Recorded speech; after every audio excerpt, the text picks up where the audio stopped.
नमस्कार स्टूडेंट्स, आपका हमारे YouTube चैनल RK क्लासेस केंचिया में स्वागत है। हमारा राजस्थान कक्षा 6 भाग 1 में आज हम अध्याय 4 राजस्थान में प्राचीन सभ्यता स्थल, राजस्थान में प्राचीन सभ्यता स्थल का अध्ययन करेंगे, जिसमें मुख्य जो बिंदु है जहाँ से क्वेश्चन प्रतियोगी परीक्षाओं में पूछा जाता है उनको हाईलाइट किया गया है। तो शुरू करते हैं। अध्याय 4 राजस्थान में प्राचीन सभ्यता स्थल। मानव जब स्वयं के बारे में सोचना छोड़कर दूसरों के बारे में सोचना शुरू करता है तब वह समूह में रहकर कार्य प्रारंभ करता है। इसी से सभ्यता की शुरुआत होती है। समय के साथ सभ्यताएं विकसित होती है, किंतु समय परिवर्तन के साथ कुछ सभ्यताएं नष्ट भी हो जाती है। हमें जानकारी कहाँ से मिलती है सभ्यताओं के बारे में? उत्खनन से प्राप्त हुए प्राचीनतम साक्ष्यों से। आवास स्थल, लकड़ी, अनाज, हड्डी, पत्थरों के अस्त्र शस्त्र और उपकरणों से हमें जो सभ्यताएं हैं उनके बारे में जानकारी प्राप्त होती है। चूँकि प्राप्त उपकरणों में पत्थर के उपकरणों की संख्या अत्यधिक है, अतः प्रारंभिक युग को प्रस्तर युग कहा गया है। यानी जो सभ्यता में खुदाई के अंदर, प्राचीन जितनी भी सभ्यताएं हैं उनमें खुदाई के अंदर पत्थरों के उपकरण ज़्यादा मिले हैं। किसके उपकरण? पत्थरों के। इसलिए इसे क्या कहा जाता है?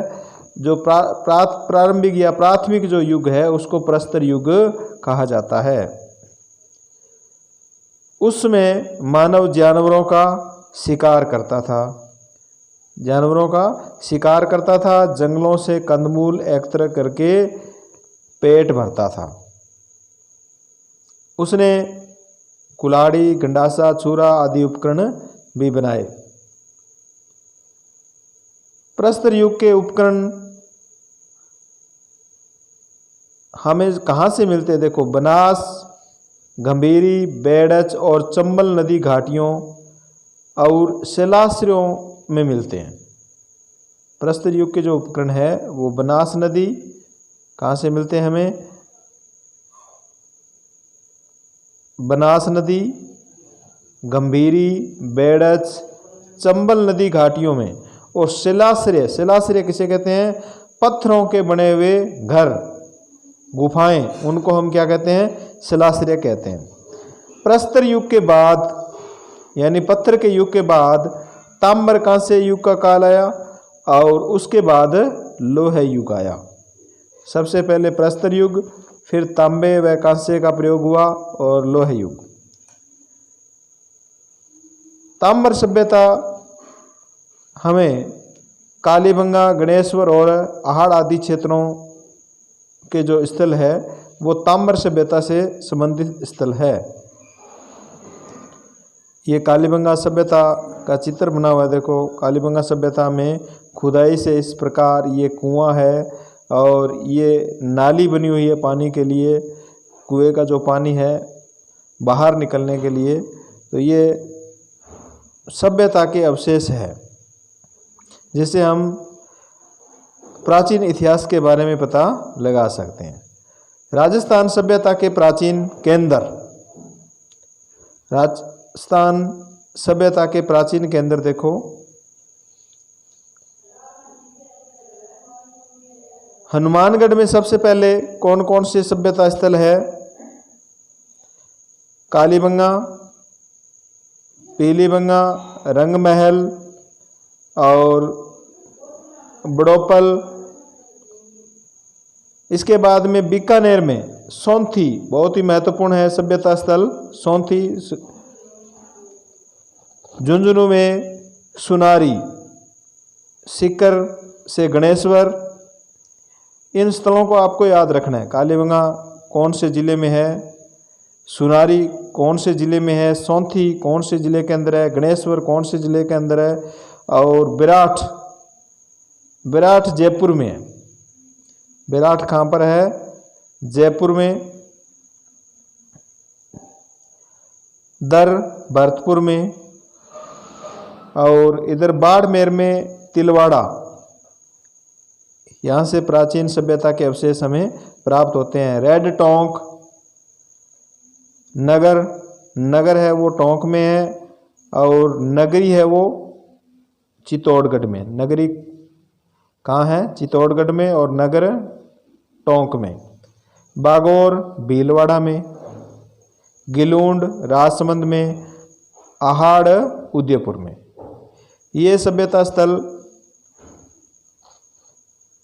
मुख्य सभ्यता स्थल है जो राजस्थान में पाए जाते हैं, और इनको आपको अच्छी तरह से याद करना है। अब देखो कालीबंगा। राजस्थान में द्वस्वती और सरस्वती नदी की घाटी में पुराविद अमलानंद घोष ने इसकी खोज की। सबसे पहले पूछते हैं कालीबंगा की खोज किसने की? अमलानंद घोष ने। ये कौन से ज़िले में है? हनुमानगढ़ ज़िले में है। कौन सी नदी के किनारे है? घग्गर नदी के किनारे स्थित है। और डॉक्टर बीबी लाल और बीके थापर के द्वारा इसकी खुदाई करवाई गई। फिर यहाँ से जो सामग्री प्राप्त होती है वो देखो, लकड़ी व ईंटों की नालियाँ कालीबंगा से प्राप्त होती है। अग्निकुंड वेदिकाएं कालीबंगा से प्राप्त होती है। अग्निकुंड वेदिकाएं मिली है। इसे यहाँ सभ्यता ऐसा लग रहा है कि धार्मिक कार्य यज्ञ वगैरह संपन्न होते होंगे। जोती हुई कृषि भूमि के साक्ष्य भी कालीबंगा से प्राप्त हुए। कई बार प्रतियोगी परीक्षाओं में ये क्वेश्चन पूछा गया है। गाय के मुख के प्याले, तांबे के बेल, कांस्य के दर्पण, हाथी दांत का कंगा, मिट्टी के बर्तन, कांच की मणियाँ, खिलौने आदि कालीबंगा से हमें प्राप्त होते हैं। अब आघाटपुर या आहड़ सभ्यता, ये कहाँ पर है? उदयपुर में आहाड़ या बेड़च नदी के किनारे स्थित है। आहाड़ सभ्यता कहाँ पर है? उदयपुर में आहाड़ या बेड़च नदी के किनारे। और दो टिल्ले नदी के किनारे दिखाई देते हैं, इसलिए स्थानीय लोग इसे धूल कोट भी कहते हैं। यानी मिट्टी के दो टिल्ले दिखाई देते हैं, इसलिए स्थानीय लोग क्या कहते हैं? इसको धूल कोट भी कहते हैं। और प्राचीन समय में अमरवती नगरी भी कहा जाता था। किसको? आघाटपुर आहाड़ को। 10वीं में 11वीं सदी में इसे आघाटपुर के नाम से जाना जाता था। तो ये सभी जो बिंदु है वो परीक्षा की दृष्टि से अति महत्वपूर्ण या प्रतियोगी परीक्षाओं की दृष्टि से अति महत्वपूर्ण है। इनको आपको बार बार दोहराना है और याद करना है। और देखो यहाँ से क्या प्राप्त हुआ है? 4 से 6 चूल्हे प्राप्त हुए हैं। तांबे का पात्र, तांबे की कुल्हाड़ी, तांबे का टुकड़ा, तांबे की छुरी आदि। और यहाँ से संयुक्त परिवार, यानी एक साथ जो चूल्हे मिले हैं, इससे ये प्रतीत होता है कि यहाँ पर संयुक्त परिवार था और सामूहिक भोजन विधि के साक्ष्य यहाँ प्राप्त होते हैं। संयुक्त परिवार या सामूहिक भोजन विधि के साक्ष्य प्राप्त होते हैं। कहाँ से? कौन सी जगह से प्राप्त होते हैं? आघाटपुर या आहाड़ से।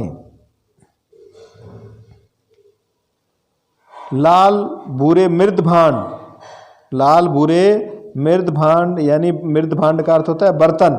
बर्तन यहाँ से मिले हैं।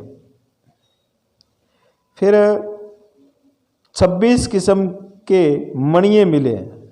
वेरी वेरी इंपॉर्टेंट है। 26 किस्म के मणिये मिले हैं। 6 तांबे की मुद्राएं, आधा दर्जन तांबे की मुद्राएं मिली हैं। 3 मोहरें प्राप्त हुई है आहाड़ या आघाटपुर से। और ऐसा प्रतीत होता है कि प्राकृतिक प्रकोप से विध्वंस हुई सभ्यता के लोग उत्तर पूर्व और दक्षिण पूर्व की ओर बढ़े तथा गिलून एवं भगवानपुरा जैसे स्थान बसाए। बालाथल,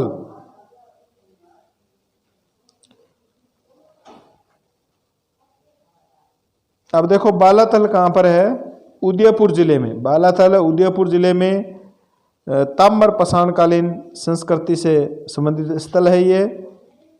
यहाँ 11 कमरों के एक बड़े भवन एवं दुर्ग जैसे चिन्ह भी प्राप्त हुए हैं। 11 कमरों के एक बड़े भवन जैसे, या इसको हम दुर्ग भी कह सकते हैं, ऐसे चिन्ह है वो यहाँ से प्राप्त हुए हैं, बालाथल उदयपुर से। यहाँ पर मिश्रित अर्थव्यवस्था थी। मिश्रित अर्थव्यवस्था क्या होती है? कृषि, पशुपालन और शिकार तीनों से पैसा आता था, आजीविका का साधन था। कृषि, पशुपालन और शिकार तीनों चीज क्या थी? आजीविका के साधन थी। इसलिए हम कह सकते हैं कि यहाँ पर मिश्रित अर्थव्यवस्था थी। बालाथल में लोहे काल के अवशेष भी प्राप्त हुए। ताम्र पाषाण के साथ साथ यहाँ से लोहे काल के अवशेष भी प्राप्त होते हैं, और यहाँ लोहा गलाने की भट्टियों के चिन्ह भी मिले हैं। विराट के अतिरिक्त बालाथल ही ऐसा स्थान है जहाँ बुना हुआ वस्त्र प्राप्त हुआ है। देखो कितना महत्वपूर्ण क्वेश्चन बनता है। विराट जयपुर के अंदर है विराट। विराट के अतिरिक्त बालाथल, दोनों का नाम बैस है देखो, और बैस ही बस्तर, बुना हुआ वस्त्र। तीनों आप बै से करोगे तो 4 बै आगे, यानी विराट और बालाथल में बुना हुआ वस्त्र प्राप्त होता है। गणेश्वर, नेक्स्ट जो सभ्यता है वो है गणेश्वर।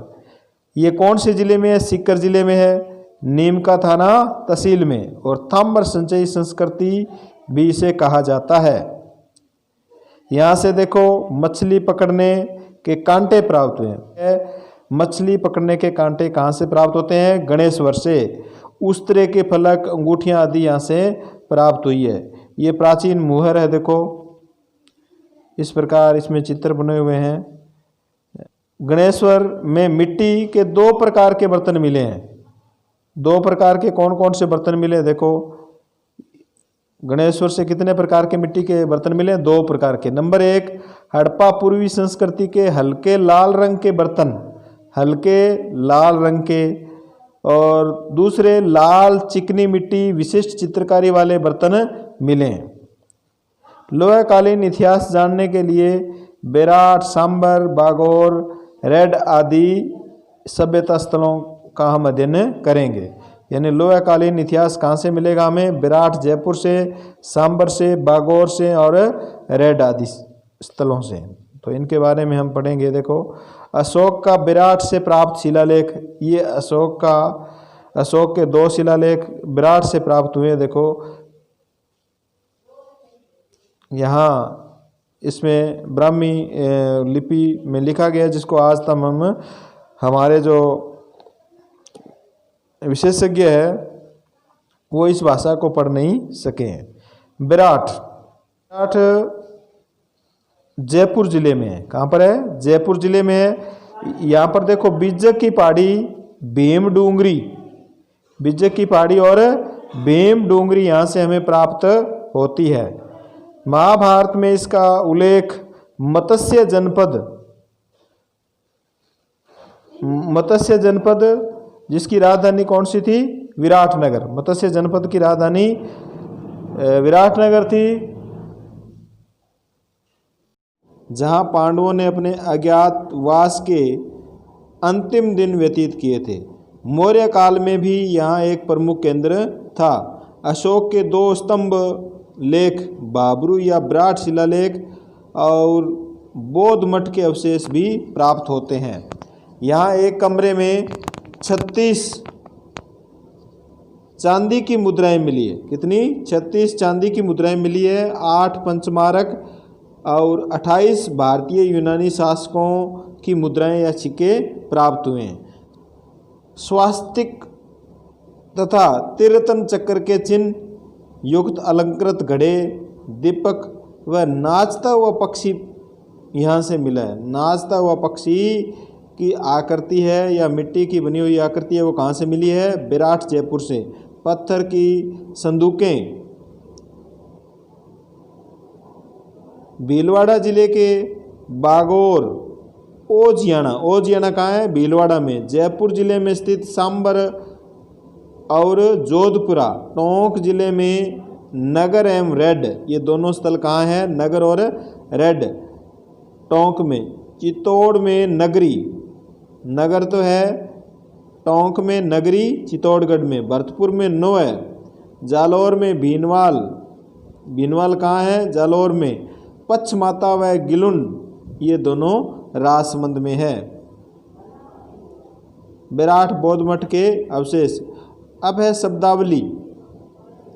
उत्खनन, खुदाई, मृदभांड, मिट्टी के बर्तन, पाषाण का अर्थ है पत्थर, ताम्र का अर्थ है तांबा। निम्न में से किस जिले में कालीबंगा स्थित है? जालौर, हनुमानगढ़, सीकर, उदयपुर। इसका आंसर आपको कमेंट बॉक्स में देना है। अशोक का भाबरू शिलालेख निम्न में से कहाँ से प्राप्त हुआ? विराट, गणेश्वर, आहड़, बालाथल। इसका आंसर भी कमेंट बॉक्स में देना है। रिक्त स्थानों की पूर्ति कीजिए। सीकर जिले में नीमका थाना तहसील में एक विशिष्ट संस्कृति के अवशेष प्राप्त हुए हैं, तो इसमें आपको ताम्र के हुए, लोहे के हुए, ये आपको लिखना है। आहड़ बस्ती प्राचीन काल में नगरी के नाम से जानी जाती थी, तो इसका आंसर भी आपको देना है। राजस्थान में किन्हीं 2 ताम्र पाषाणकालीन स्थलों के नाम लिखने हैं। बालाथल सभ्यता के अवशेष किस जिले में प्राप्त हुए हैं? आर्य सभ्यता किस नदी के किनारे विकसित हुए हैं? आर्य सभ्यता किस नदी के किनारे विकसित हुई है? राजस्थान में सभ्यता के प्राचीन स्थल कौन कौन से हैं? किन्हीं 2 का वर्णन करना है। एक तो बालाथल का वर्णन कर देना या विराट का वर्णन कर देना, कालीबंगा का भी वर्णन कर सकते हो। कालीबंगा पुरास्थल की विशेषताओं का उल्लेख कीजिए। धन्यवाद स्टूडेंट्स। इस वीडियो को आप ज़्यादा से ज़्यादा शेयर करें और सब्सक्राइब करवाएं।